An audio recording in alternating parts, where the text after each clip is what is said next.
Rap in the 1990s was considered a different time in hip-hop, not only cause the genre was becoming more mainstream, but also cause there were so many different unique acts in rap. You had rappers like Tupac Shakur, Ice Cube, LL Cool J, Snoop Dogg, and many more hip-hop artists that was thriving too. But you also had a lot of rap groups that was successful too, such as the Wu-Tang Clan, Outkast, De La Soul, Mobb Deep, Cypress Hill, A Tribe Called Quest, and even the Ghetto Boys. It seemed like at this time during this decade, hip-hop group success was at an all-time high, especially after seeing how successful Wu-Tang was with their most critically acclaimed album Enter the Wu-Tang, and Mobb Deep's debut album The Infamous, which would help inspire guys like Nas, Steve Stout, Dr. Dre, and the Trackmasters to come up with a group called The Firm.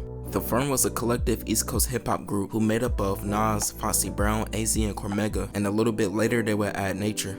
They would make their first debut on Nas' second album It Was Written, on a song called Affirmative Action, which was a fan favorite off the project, where all these artists I just named will be featured on the song.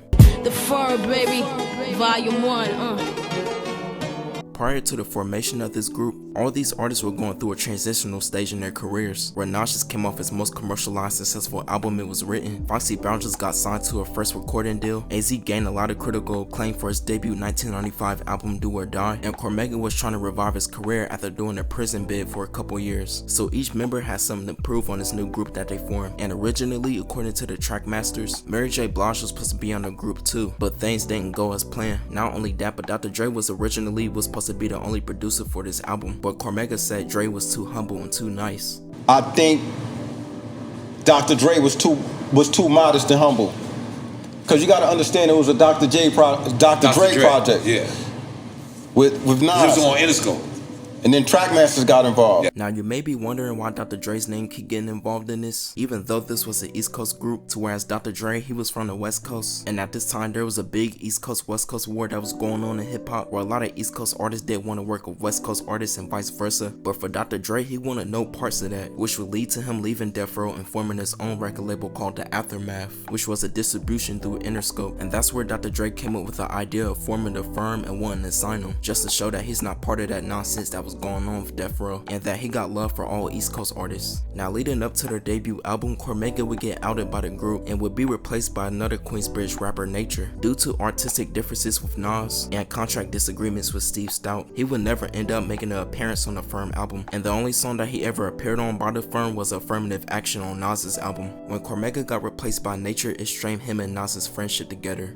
On October 21st, 1997, The Firm will release their debut album called The Album, which revolved around the themes of a mafioso gangster lifestyle, with the album mainly being produced by Dr. Dre and Trackmasters, including guest features like Pretty Boy, Wizard, Cannabis, Don Robinson, Noriega, and Half a Mil. The album will go on to sell 147,000 copies in its debut week, peaking at #1 on the Billboard 200s, but it also came with a lot of bad receptions, not just from a fan standpoint, but a critical one too, with one writer saying Dr. Dre and the Trackmasters split the production duties, and Stout brought in a number of guests to pad the album, most likely hoping to spin off the successful careers of several of the newcomers. It didn't work that way though. Instead, listeners rejected the overhyped album. Unhappy with the excessive guest skits, they wanted to listen to Nas and Foxy Brown, not a bunch of no-names. Keep in mind that the outside packaging listed no guests besides the primary participants, though actually there are guests on nearly every song. It of course didn't help that none of the singles hit big, and that the primary draws, Nas and Foxy Brown, seemed like guests themselves on their own album.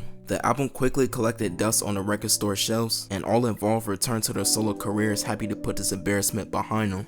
So yeah, based off what that writer said, it was a general consensus of how many rap fans felt at that time, and the negative hate got so bad from this project that the group would end up disbanded a year later and would never make an album again together. To add on this, Cormega felt the type of way about him getting replaced by Nature, and he would go on to make a diss song on one of his mixtapes called F Nas and Nature, and Nature, he would diss him back on a DJ Clue mixtape too. Yo, who this fake nigga sounding like me? You wanna be me, but can't see 1,000 like me? I'm lounging, y'all like rookies on housing. You see my team coming in, your heart start pounding. You shook, getting paid off the book. Nigga jealous, my LS is off the hook. You see the legs, you fake ass thug, give me respect. Or be another nigga that my fucking heater wet. My poetry is manifest, the words be correct. My empire rise, now my enemies are vexed. Yo, Nature, you finished, yo, Nas, you next. Yeah, that nigga Nature talk about he taking my spot. He took one punch to the face and just dropped. But shortly after, they would make amends and become cool. Although Nas, he would wait till his Stillmatic album to diss him back on a song called Destroy and Rebuild. Moss a pill and a little boy smile. Depressed has a complex, his mouth was foul. You need to stay a while, I feel like telling some stories. First is this arrogant fuck, his name's Corey. Corey changed his name to whatever. Corn chip, buckwheat look-alike, it's Mega. Right, Mega was his name, sorry about that, but it's so hard to put a coward's name in my rap.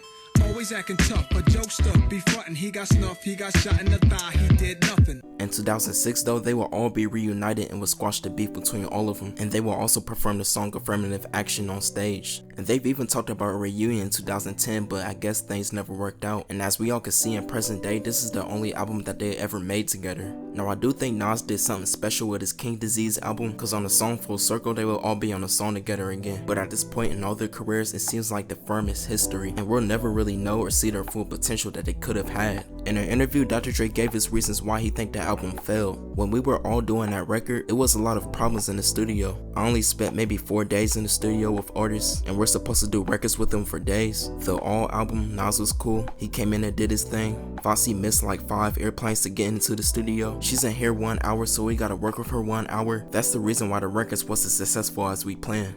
Another person that was heavily involved with this album, who goes by the glove, would say, Phone Tap wasn't the first single. Do you know how many people would have ran out to buy that album if the first thing they heard was that song? They chose Firm Biz to be the first single, and I was like, you gotta be kidding me. That's not mob music. There were problems with that project from the beginning. We had to replace Cormega with Nature, and there was a bunch of label win fighting. If you look at the back of the CD, you'll see 50 logos on there. Every label and company involved wanted a piece of that project. Plus the album was rushed because it was done in Miami. Nobody wanted to come to LA because Biggie had been murdered, and nobody wanted to go out to the East.